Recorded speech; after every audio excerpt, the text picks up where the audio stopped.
This is Steve here with the NSAF here at our Project Triple Jump Clinic here Sunday afternoon here at the Orange Bowl Field at Carter Park. We're here with Bavon Sylvain, who represents Dominica in international competition. Friday night, he and Fabien Florent, who represents the Netherlands, both spoke with the athletes here and gave them a real taste of what it's like to be an aspiring professional athlete and go through all the ups and downs from your high school career all the way towards competing internationally as an adult. And I think an experience so far in our clinics that our kids hadn't really had before. It was really outstanding. Can you tell us a little bit about, Bavon, how you got involved with this, who asked you to be involved, and what was your inspiration for wanting to talk to the kids? Well, my story, I tell it on a daily basis. As I'm going in the pursuit of this track and field career, people ask me every day, on the outside world, a lot of people here in America don't have the knowledge of how, track and field works. So in the pursuit, a lot of my friends, mentors, they want to know, what's the process. The majority of the people, they think I have to wait 4 years for the Olympics to compete, but every year in track and field is a professional year. So the story is not, in a sense, the story is just my life. I'm able to tell it off the top of my head. And when I got the call from Miss Serena, who's a coach at American Heritage, I was more than willing to come out here and help mentor the kids and tell my story, give them some inspiration in regards to just life, and not only track and field, but just life in general, so.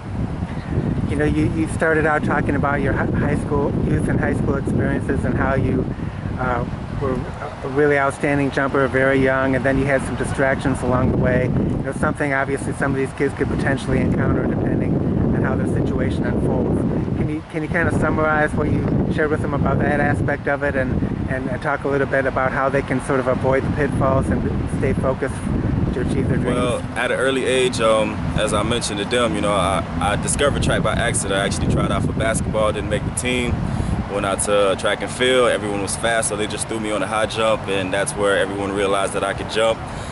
That summer, my first time jumping, jumped to 5'2", ended up going to Junior Olympics 2000, cleared 5'8" and a quarter, ended up getting third, and then while my 8th grade year, I basically went undefeated. I left middle school jumping 6 feet, and by the time I was a freshman in high school, I was jumping 6'6", so it was just a process where I was just surrounded around people where everyone saw, well, this kid has a lot of potential, and it just became like track and field became like it's a passion to where every day over the summer while all my other friends were having fun, I was training every day on this specific event.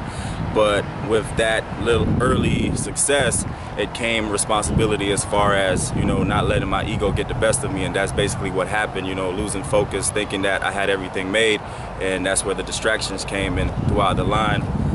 Throughout the rest of my high school career, it was just went the wrong route with certain decisions, and now I find myself able to bounce back athletic-wise, to able to get back on the path to pursue my passion again. So.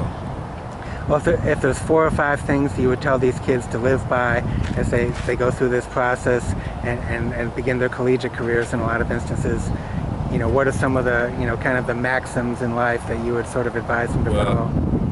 In life, no one's perfect. That's just my own belief. You have to live life through trial and error, but the best way to live is try to avoid making errors. Always thinking before you act and thinking before you speak. But I live by 5 fundamentals as far as, always respect your adults, never burn bridges, stay loyal, be true to yourself. And when I say be true to yourself, never try to live on the expectations of others to make them happy, because in a sense you're not making yourself happy. So have that inner happiness and speak into existence. Always have that positive mindset that you can accomplish something, be whatever you want to be, but nothing's going to be given to you. You have to work hard towards it, whether it's getting an education, going to school, if you want to become a doctor, lawyer, etc. If you want to become a track and field superstar, you have to put in the work. And because while in a sense you may take things as far as like a daisical, someone else is working harder than you, so always treat your first time like your last go at it, like, hey, this is my first opportunity, I'm going to make things work. And that's my mindset towards life, basically.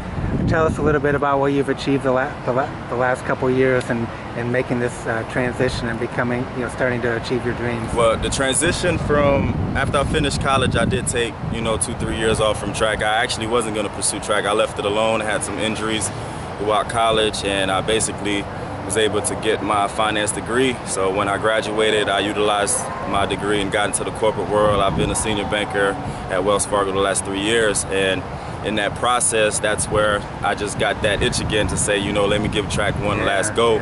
And throughout late 2011 going into 2012, I just started a hard training regime and basically found myself getting my foot in the door around the people I know, networking, training hard, and surrounding myself around people involved in track and field to get my name out again. And this past year was my first year making the international team for my island, and I competed in the CAC Championships, the Central American Caribbean Championships in Mexico, which I qualified for.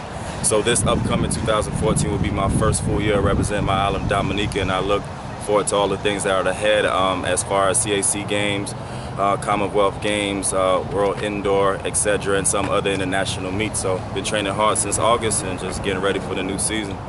You had a lot of interesting things to say about that first international experience you had representing a team, and a lot of these kids either have been or are going to be soon in that situation for World Youth, World Juniors, or the Caribbean Scholastic Invitational. What would you tell them about, you know, representing your country, a team, and how to conduct yourself in an international situation where you're around athletes from countries all over the place? In that type of atmosphere, I would say this is my first time on that level of scale. I mean, I've traveled before, but on my own will, and it wasn't for competition, so I've been places. But as far as on the competition, you know, representing your island, and you're seeing other people who have probably already competed on that international level. You know, you see them on TV, and if they're accomplished more things than you, it's just like a shock as far as the culture, being in a different country, just the love, how you're accepted, and it's just like a high that I would say that money can't even buy. Like, it's just a different feeling of kids running up to you, asking for autographs, everyone wanting your pictures, and then it's just that you get on a realization that's like, this is what I worked hard for. Because after I left Mexico, it gave me this new inspiration and motivation to just work harder and want more of what I experienced there. So it was definitely a life-changing experience for me.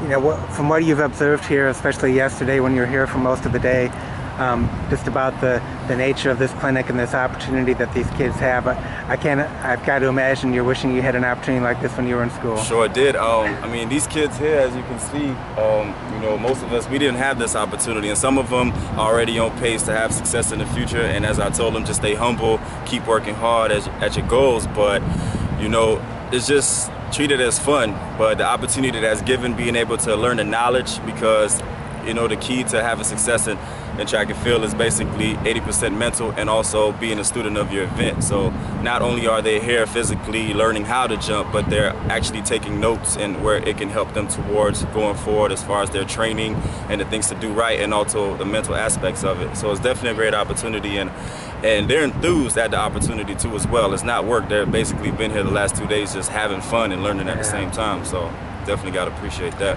All right. Well, thank you so much for being part of our experience this weekend. Thank you. I appreciate it.